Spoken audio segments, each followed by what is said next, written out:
Dobar dan, gledate vijesti Osječke televizije. Premijer Ivo Sanader, predsjednik Stjepan Mesić i predsjednik Sabora Luka Bebić sastali su se s predstavnicima parlamentarnih stranaka kako bi razmotrili napete odnose sa Slovenijom. Svaka zemlja trebala bi predočiti svoje argumente Međunarodnom sudu pravde, rekao je premijer Sanader, a parlamenti bi trebali unaprijed prihvatiti presudu. U Hrvatskoj su sve parlamentarne stranke spremne na to, zaključuje premijer. Na sastanku je dogovoreno da će za 8 dana formulirati točan stav državnog vrha u vezi s tom gorućom temom.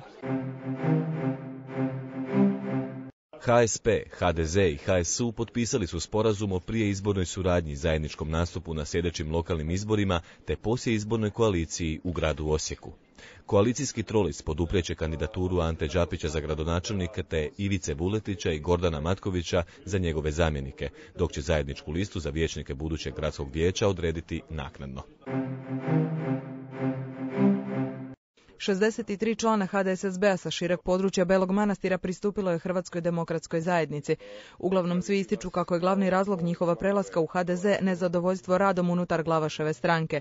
Predsjednik Osječko-baranjskog odbora HDZ-a Tomislav Ivić novim je članovima poželio dobrodošlicu, rekavši kako je ovo dokaz da Glavaševoj stranci predstoji konačan raspad i to kazao je poslije lokalnih izbora kada će HDSSB prestati postojati. Predsjednik Belomanastirskog HDZ-a Josip Kompanović pak istaknuo je kako se u izbornoj kampanji neće baviti drugima, već sami sobom i projektima od vitalnog značaja za Belomanastirski kraj.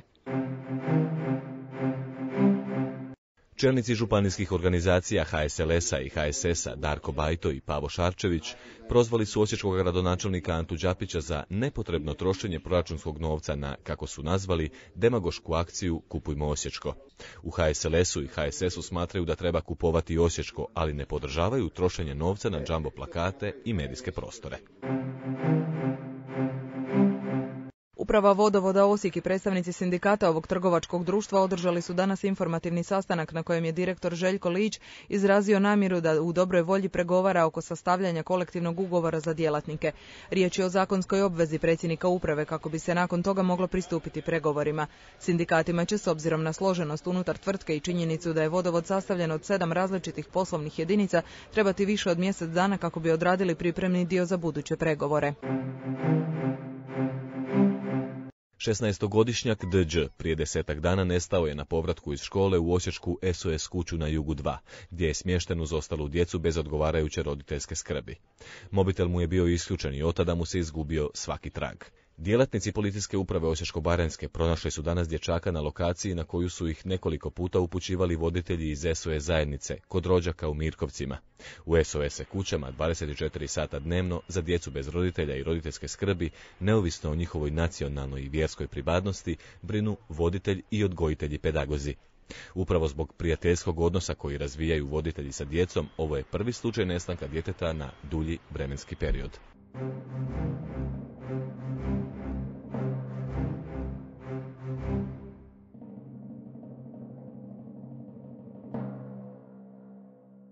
Nakon današnjeg oblačnog ali toplog dana prognostičari za sutra najavljuju slično vrijeme.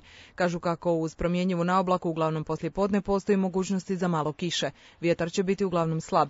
Najniža jutarnja temperatura bit će oko 3, a najviša dnevna između 10 i 15 Celzijevih stupnjeva.